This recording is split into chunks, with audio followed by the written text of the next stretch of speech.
At precisely 6 a.m., the sound of the alarm clock pierces the air. Sandy drags herself out of bed and begins her morning routine with a quick shower. After her shower, she prepares a simple breakfast. Grabbing a clean bowl from the dishwasher, she empties into it a packet of instant oatmeal. She pours in a cup of milk, stirs, and heats the mixture in the microwave. While waiting for her oatmeal to cook, she dresses for the day, mindful of the weather. Fully dressed now, she removes her oatmeal from the microwave, which has now cooled just enough to suit her taste. It is her favorite flavor, apple cinnamon. As she savors each bite, she is reminded of her mother, who always made sure Sandy ate a warm breakfast before leaving the house in the morning. Checking the time on her phone, she hurriedly swallows the last few mouthfuls of her oatmeal before heading out. As she steps into the street, a gust of wind blows back her hair. She covers her head with the hood of her coat, tightens the scarf around her neck, and braces for her walk to the train station. After settling into her seat on the train, memories of her mother stir again. She takes out her phone and texts, "Hey Mom, thanks for the scarf you knitted me. It came in real handy this morning. Love always." Pulling into the parking lot of the largest supermarket in town, Joe could already see it was going to be a challenge to find parking on this Saturday morning. He decides to first drop off his wife Melissa, so she could get a head start on the shopping they need to do. Meanwhile, he battles to find a free spot amongst the crowd of other waiting cars. Inside, Joe finally finds Melissa, whose cart is already loaded with packages of organic snacks and drinks. He knows Melissa is easily tempted by fancy words that promise health benefits. It makes her feel good to know that she is making healthy decisions. In the past, Joe would try to reason with her, explaining that health is not about consuming specific items, and more about general lifestyle. Today, he decides to simply move on. As the chef in the family, Joe looks forward every week to the process of selecting meats and vegetables, imagining all the ways he can flavor and cook them. Free samples are being offered at the familiar locations. Melissa makes sure to hit up every station. They agree that the chicken sausage is their favorite and buy 2 packs. The buy one get one free fresh pasta attracts Joe, while the sale on cheesecake draws Melissa. As they wait in line to check out, Melissa examines their overflowing shopping cart and realizes that they are over budget. She puts back the snacks and drinks that were clearly impulse buys, and happily claims that she is learning to be a great shopper. Joe can only smile at the expression on her face. 5 months ago, when they first got married, he never imagined he would enjoy these Saturday morning grocery trips. Now he finds them a peaceful satisfaction, a welcome change from his work all week. All week, Frank and Bob have been looking forward to Sunday afternoon. That is when their favorite football team, the Philadelphia Eagles, plays their first game of the season. The Eagles have a new coach and many new, young, and talented players. Football can be a very unpredictable game, with weather, injuries, referees, and luck all affecting the outcome of the game. On top of that, new players and coaches may need some time to learn to work as a team. For almost a decade now, Frank and Bob have watched Eagles games together. They met through work, but their friendship continues even though Frank left the company a few years back. Their wives have become close and sometimes even join them for the games. When their sons were still young, they used to be just as excited about these Sunday afternoons. Now in high school, they'd rather hang out with their friends than their fathers. Nonetheless, Frank and Bob have kept up their friendship and this tradition, and couldn't think of a better way to spend Sunday afternoons. This week, they will be watching the game at Bob's house, who is anxious to show off the new sound system he installed in his basement. As Frank walks up the driveway, carrying a pack of their favorite beer, Bob walks out to meet him, already dressed in Eagles uniform. After some playful punching, they come together for a quick embrace. Once inside, they are greeted by the familiar sounds of the pre-game show. It's going to be a great season. Julie was sitting in bed late at night playing with her brand new smartphone. Earlier that week, she had been visited by her children and grandchildren to celebrate her 70th birthday, and had received the phone as a gift from her granddaughter Mary. Julie had been widowed for 5 years now. Since she lived hours away from the rest of the family, Mary thought the phone would be a good way to keep them in touch and take up some of her time. Up until then, Julie had never really been interested in catching up with modern technology, but finally owning her own smartphone made her feel youthful, and she decided to join Facebook since that was what she had noticed all the younger people were doing. However, when making her profile page, she was embarrassed to put up a picture of herself, since she thought she looked much too wrinkly and nobody would want to talk to her.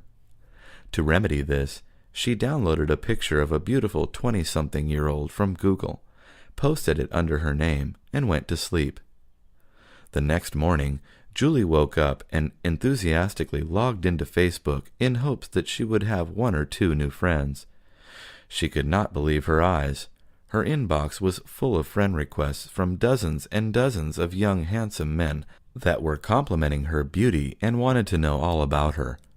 Julie decided to accept only the best-looking ones and began chatting with them day and night, never letting them know that they were actually talking to a grandma. The next time Julie met up with Mary, she thanked her so much for the phone and remarked, "I haven't felt so young and pretty in years." Mary was confused and asked, "Why?"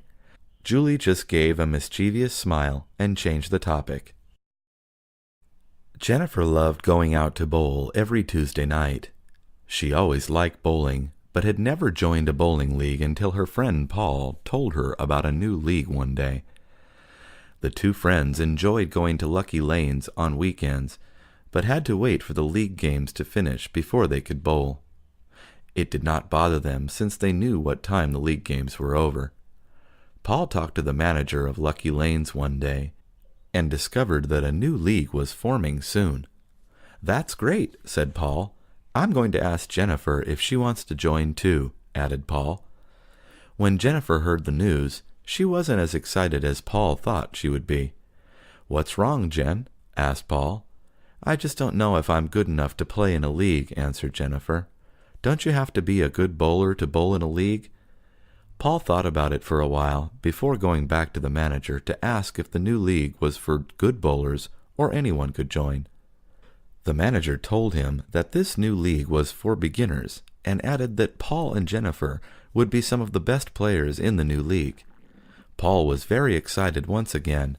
When he told Jennifer what the manager had said, Jennifer's response was, "Where do I sign up?" This made Paul very happy. Before long, the 2 friends were bowling away in their new team and league. The manager was right. Paul and Jennifer were amongst the best players. They both loved bowling in a league. They got to wear team bowling shirts and hats, and all the refreshments were included in the league fees. Soon they were knocking down pins. At the end of the season, their team won the trophy for coming in first place. When William worked in Santa Fe Springs, California, back in the 90s, he told me that he thought the building he worked at was haunted. "It really is," said William. "I have had more than a few incidents happen to me while I was working alone, late at night," he continued. William was working as a manager for a very busy chemical distribution company at the time. In order to keep up with his work, he sometimes had to work at night, or go in on weekends to catch up with his paperwork. William was a sensible man. He was not the type of person that would fly off the handle in troubling situations. He was always very calm and composed. This is what made his story believable. I knew he wasn't the type to make things up. One night, William went to work after dark and thought nothing of it. His former manager had told him that he might hear some weird noises coming from the warehouse, but it was only the 55-gallon drums expanding and contracting. During the heat of the day, the drums would expand, and at night, when it cooled off, the drums would contract, sometimes making a sound. William was not worried. That night, he was sitting at his desk when he heard what sounded like someone knocking on the door leading to the warehouse. William dismissed it as a drum popping and ignored it. A few moments later, the sound was back, and this time it was louder. Since there was no one else in the building, he became a bit nervous, but continued working. Soon the noises got louder and louder. The final straw was when he heard someone walking above the ceiling to his office. This scared him quite a bit, but again he ignored it. Finally, it happened again, and this time William ran into the warehouse to look above his office, but no one was there. After that, William never worked at night again. Jerry was 17 when his family decided to move out of their apartment in the city of Riverdale. They had lived there for nearly 10 years. In those 10 years, Jerry had made dozens of friends from around the city. He didn't understand why they had to move. Jerry wished he could stay behind while his family left to Arizona. He knew things weren't ever going to be the same if he left Riverdale, California. "Why do we have to move?" Jerry would ask, sounding depressed. His parents had answered that question countless times already. Despite knowing the answer, Jerry was reluctant to believe it, so he kept asking. "Why do we have to move?" Jerry asked time after time. The simple truth was that Jerry and his family could just not afford to live in Riverdale any longer. It was hard for Jerry to accept that truth. On the day before the move, Jerry walked around the familiar places in Riverdale. He walked passing the oak tree where he first kissed a girl. He walked past the corner mini-market where he would bring back milk every Sunday. He passed by his high school where he had learned and discovered his love for math and science. Jerry knocked on the doors of his friends' houses to say one final goodbye. "Goodbye, Tom," Jerry told his best friend. "Goodbye, Jane," Jerry told his girlfriend. The night fell when Jerry finally finished bidding his farewells to everyone he knew. "Goodbye, Riverdale," Jerry said, looking out of his bedroom window as he went to sleep. That night, Jerry dreamed of moving to Arizona and making friends on the first day there. Everything in Arizona seemed great in his dream. The following morning, when he awoke, Jerry no longer felt so bad about moving. "Everything is going to be all right," Jerry said to himself as he stepped into the moving van on his way to Arizona. Joel had been working at a bookstore for 4 months. Although 4 months might seem like a long time, Joel felt like it had only been 1 month since he was hired. Working at a bookstore was a dream job for Joel. He couldn't believe he got hired on the day of his interview. Joel felt grateful to be working at where he was. He loved to brag all about his job to his friends and family. Joel loved reading books on his spare time. His favorite author was Mark Twain.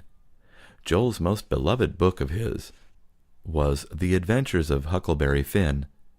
Working at a bookstore not only gave Joel access to books, but allowed him to interact with other fellow bookworms. Joel often would recommend books to customers, and customers would do the same for Joel. Every now and then, he would come across a classic book and take it for himself to read. Joel's manager allowed him 1 book for free once a week. It was difficult to decide which book to take sometimes. Joel was getting paid $300 every 2 weeks. Sometimes he would surpass this amount when he worked overtime. After a couple of months, Joel had saved up enough money to finally purchase his first car. Buying a car was the main reason Joel wanted to start working. He began shopping online for used vehicles. Joel already knew what kind of car he wanted. He had first seen a picture of it in a magazine, and since then had dreamed of owning one of his very own. His dream car was a 1984 BMW. Joel wanted a black one with 2 doors. He would search on the internet until he finally found it. Joel could not believe when he discovered a seller with the car. Learning to drive seemed scary for Joel at first. He had recently purchased his first car, which was now sitting on his driveway, looking clean and shiny. The previous owner had maintained it for years and had spent a lot of money restoring it to its original condition. The car was a BMW, made in the year 1984.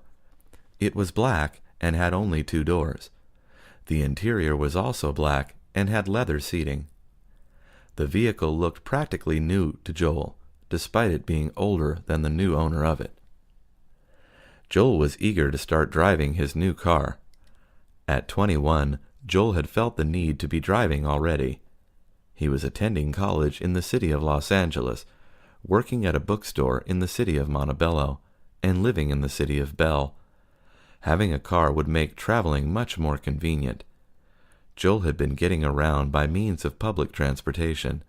He was ready to stop taking the bus to school and work.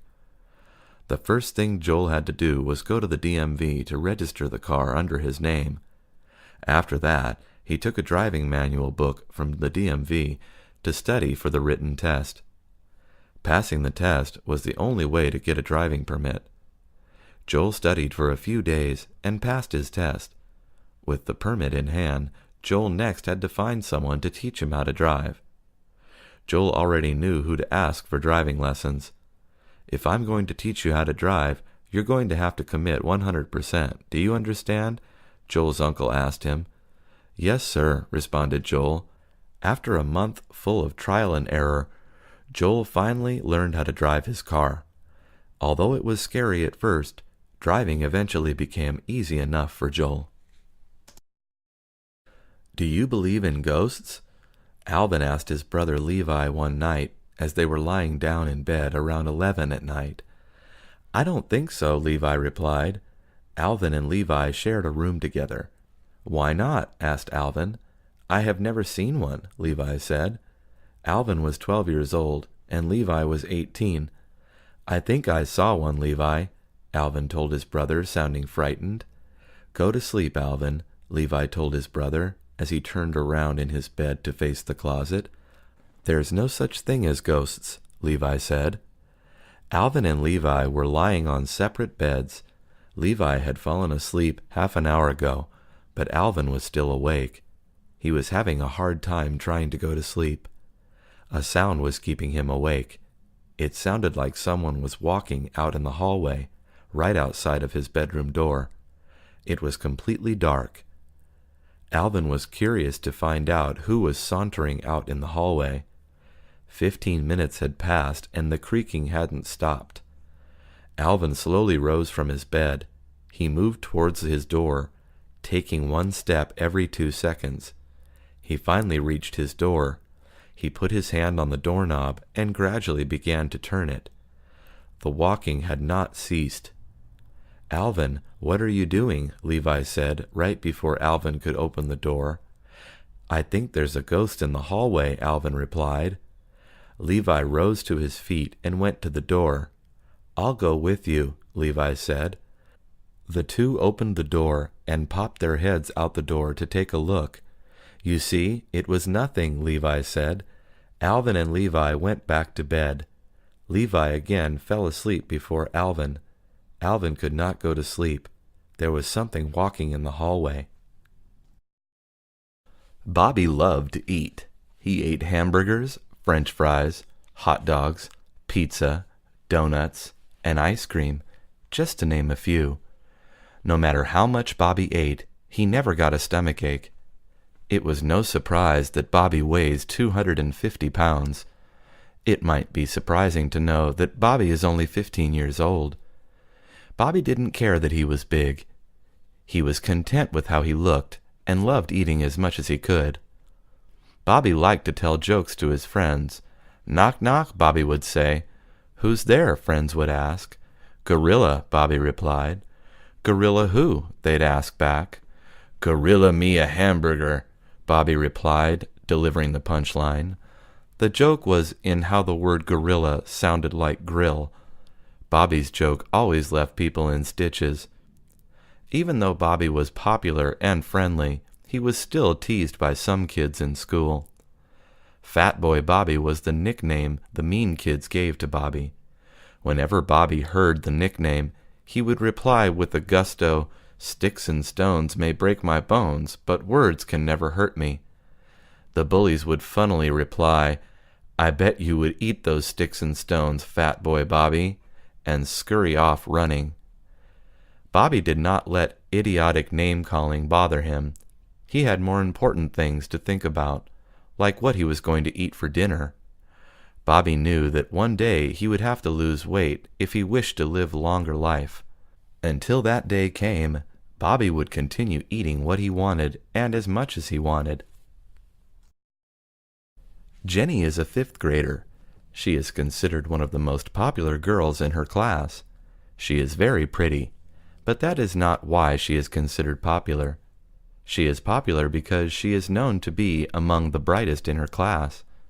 She can do the most cartwheels in a row, but mostly she has the talent to dance. Last year, she entered the school's dance competition and won the 1st place. Her whole class was there to support her.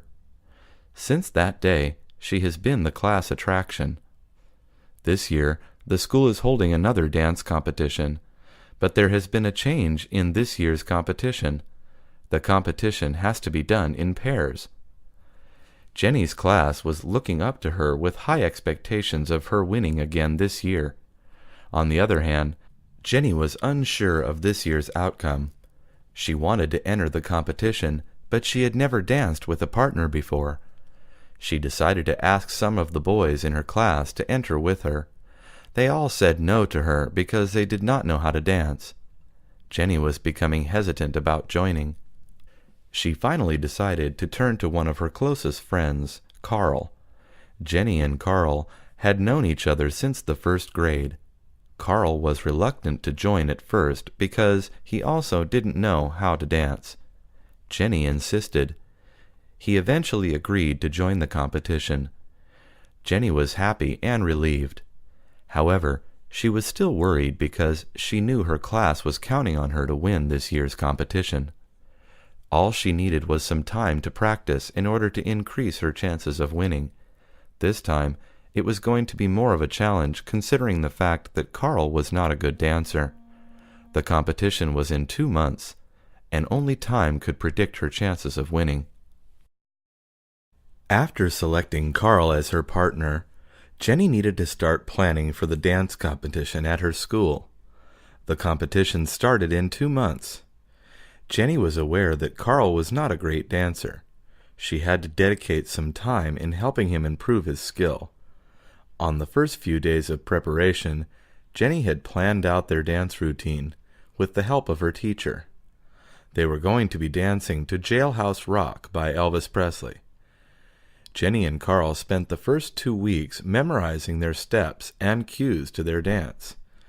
Carl was pretty clumsy at first. He eventually got the hang of it. They spent the rest of the time perfecting their moves. The day of the competition was almost near. Jenny and Carl were beginning to get nervous. They were going up against 9 other pairs from the same school. The day of the competition arrived. Carl had not become a great dancer, but had definitely improved since he began. Since Jenny won last year's competition, she was to perform with Carl last. The pairs that were performing this year were better dancers compared to last year's competition. As each pair took the stage one by one, Jenny grew more anxious. Carl noticed this from Jenny and told her, "It'll be okay, Jenny. You are great, and I'm sure we'll win." Jenny felt better after hearing Carl's words. Soon it was their turn to perform. They walked on stage and began to dance as soon as their song started to play. They were off to a great start. Jenny's class was there cheering them on. The crowd began cheering them on as well. Suddenly, Jenny tripped and fell. The crowd was shocked. Carl managed to get Jenny back up on time for their big finale. Jenny was upset because of her fall. After their performance, The judges tallied up the scores and were ready to announce the winner. Jenny and Carl won, but it was a close call. If it wasn't for Jenny's talent and Carl's quick thinking to keep the routine going, they wouldn't have won. They were both awarded with a trophy and medals. Jenny and Carl were full of cheer. It is the first day of summer. George and his friend Carlos are planning on going on a camping trip. It is going to be the best camping trip, which will last 3 days. While Carlos makes invitations for their friends, George is going to make a list of activities to do while they are there. Last year, their camping trip was not entirely a success. They got a flat tire on the way to their campsite. They also had a bear take some of their food. They don't want to encounter that again. This year, they plan to go prepared. George is going to take a spare tire and gas, just in case they run out. Carlos is going to try and find a better method of storing food without attracting animals to their campsite. They don't want anything to ruin this year's trip. On this trip, George and Carlos have invited 10 of their friends. Everyone is excited. George has prepared a list of activities to do with his friends. They plan to go mountain climbing, hiking, kayaking, fishing, and to play a few games of flag football. For night activities, they plan to tell stories, sing songs along with George's guitar, and play some board games. Carlos and his friends have pitched in some money for food. With the list Carlos made, they are going to have food, vegetables, chicken, and fruit juice. The day of the camping trip is getting near. George and Carlos cannot wait. When the day comes, George and Carlos double-check to see if they have their things ready. At the last minute, George suddenly remembers that it is important to bring matches, lanterns, and flashlights. Carlos also suggests that they take binoculars for sightseeing. They are ready to go. It is going to be the best trip they have ever made. Anna woke up late one morning. She was supposed to meet up with a group of her friends that morning at 8 o'clock. She woke up at 8:15 instead. Anna rushed to get ready. She quickly showered, put on her shoes, then she grabbed her toolbox and headed out on her bike. Anna and her friends were asked to paint 2 murals for the city's library. One of the murals was to be located on the outside, and the other on the inside. The owner of the library was the one who requested these murals. The reason was because he was a fan of Anna's art, and he was planning to remodel the library. Both murals were going to be painted with a similar theme. They were both going to be paintings aimed to inspire people to read. Anna already had her ideas for both murals planned out. It was going to be colorful. Her friends were going to be there to help paint the large areas of the mural. Once Anna arrived, she noticed her friends waiting outside the library. Anna apologized for being late. She pulled out her ideas to show her friends. Her friends were impressed and excited to begin painting. They first started by outlining the images of the ideas onto both walls. Next, they mixed their colors and began to paint. Painting the mural was a lot faster to do when you have the help of your friends. They finished both murals within 2 days. The new murals attracted the attention of local visitors to the library. The owner of the library was impressed and happy with the new look of his library. He awarded Anna and her friends with recognition and paid them for their labor. Anna was pleased. 2 years ago, Amy left her small hometown in England and moved to one of the biggest cities in the United States, New York. Amy knew the transition would be difficult at first, but was confident that she would love her new life and succeed in becoming a Broadway star. She had envisioned herself getting off the airplane and immediately making new friends with whom she would spend her nights exploring the city that never sleeps. Unfortunately, the reality of Amy's situation was far from the perfect life she had imagined. Her days were spent jumping from theater to theater looking for auditions. Although she was very pretty and great at acting, her accent made it difficult for her to get hired for any roles. Directors kept telling her to work on her American accent, but the more she practiced it, the more she sounded like a cowboy rather than a New Yorker. Amy's nights were spent working at a diner in order to pay for her ridiculously expensive one-room apartment, where the sinks always leaked and the hot water never worked. To top it all off, the city that she had imagined as being filled with bright lights and friendly faces like in the movies was made up mostly of smelly alleys, big rats, and angry crowds that were always in a hurry to get somewhere. Still, Amy didn't let anything crush her spirits, and was determined to keep working hard until her dreams would come true. Finally, one day, Amy was clearing some tables in the diner while singing her favorite song as usual. "Excuse me," a man said in a nearby booth. "I couldn't help but notice that you have a beautiful voice." Amy blushed and thanked the man. "I'm actually casting for a star in my new Broadway musical of Mary Poppins," he continued.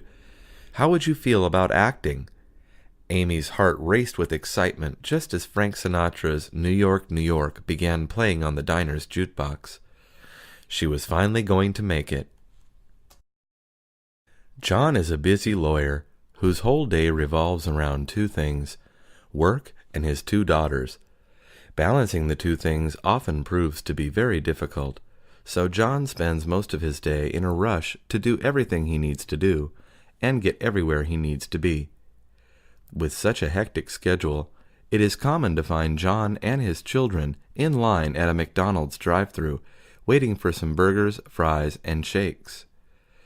"I know fast food isn't the healthiest thing I could give my daughters," admits John, "but it's the most convenient thing around when I'm in a rush. Plus, it makes them happy."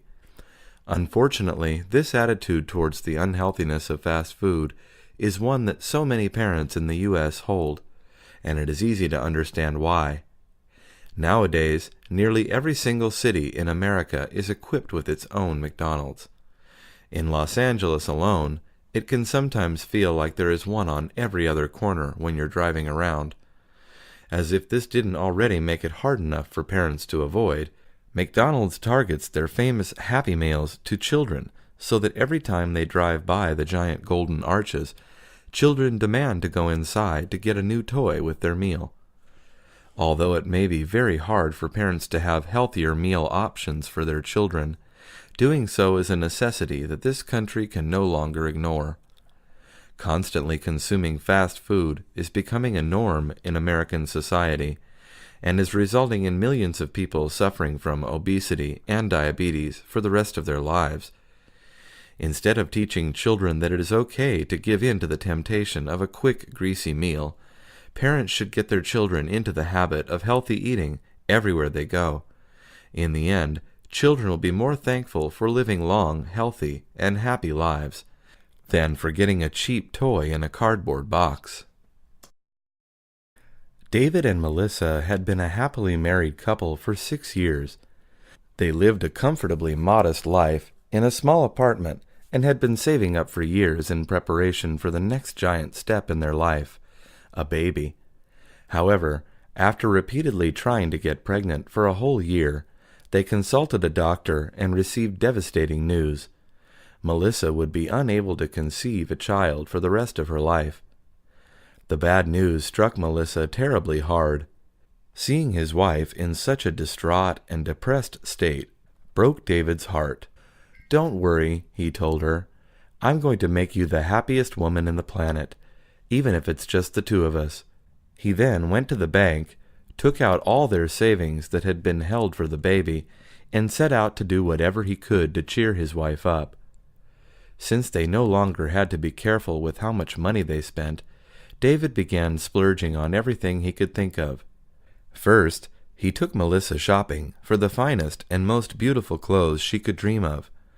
Then, they took an exotic vacation to the Florida Keys, where they spent a month exploring every island and spending thousands of dollars on the most beautiful hotels and most delicious foods they could find.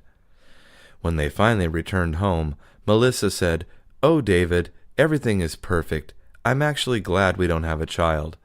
David smiled, content with his wife's happiness, and walked over to check their voicemails from when they were away. The machine bleeped, and then their doctor's voice came on saying, "Hi guys, great news.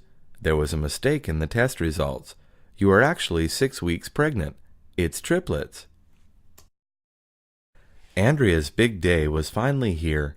She had been accepted into the medical school of her dreams in Boston, and was about to fly there to begin her new life. She had gotten the news of her acceptance 2 months ago, but had spent all that time so busy preparing for the move that she hadn't had time to realize how nervous she really was. It wasn't until it was time for her to get up from the plane seat that she realized her legs were shaking, her heart was racing, and her forehead was sweating. "Keep calm," she kept repeating to herself the whole way to her new apartment. She had worked so hard to get here, and she knew that she had nothing to be afraid of. Still, as she looked out of her new living room window, the world outside looked much too scary to face. Having grown up on the West Coast her whole life, she was not prepared for how everything looked here. The warm, bright sun that she was so used to seeing out this time of year was nowhere to be seen. Everyone's accents seemed completely unfamiliar, and the people even seemed taller than normal. She decided to stay in the safety of her apartment that night and didn't go outside until it was time for her class the following afternoon. As the professor asked some basic questions to see what level everyone was at, Andrea's mind went completely blank. "Oh no," she thought to herself, "I'm not even supposed to be here. Everyone knows so much more than me." Just then, the professor pointed at her and asked her a question about the functions of the spinal cord. As frightened as she was, the answer was just blurted out of her mouth instinctively. "Impressive," says the teacher. "You'll do just great here," she assured her. As the teacher walked away, one of the pesky giant ants crawled across Andrea's desk. She quickly flicked it off the edge, and then smiled confidently. Making an appointment to see the dentist is usually one of the smartest decisions a person could make for his or her health. However, for Merrick, booking his dental appointment ended up being one of the worst mistakes in his life. This was because of the fact that the dentist Merrick chose to visit was his ex-girlfriend, whom he had recently broke up with to be with another woman. This silly mistake resulted in Merrick walking out of the dentist's office with all 32 teeth missing. "I didn't have any reason to doubt her," says Merrick. I thought she was a professional." Quite on the contrary, his girlfriend decided that it was a perfect chance to get her revenge for having been heartbroken. She gave him a heavy dose of anesthesia, pulled out all of his teeth, and bandaged his whole face up with gauze so that her work wouldn't be noticed until the bandages were all pulled off. "The bandages are to protect your gums," she told Merrick, who then left the office, still heavily numbed by the effects of the anesthesia. As the anesthesia wore off on his way home, he could tell something was terribly wrong, because he couldn't feel any teeth. One can only imagine the panic he must have felt after uncovering his ex's work under all the gauze. After reporting the event to the police, his ex is now facing the possibility of 3 years in prison for a doctor's malpractice suit. On the bright side for her, she might be spending those 3 years behind bars pleased at knowing that her shocking stunt was very effective in terms of getting even with Merrick. After seeing that he no longer had any teeth, his new girlfriend broke up with him.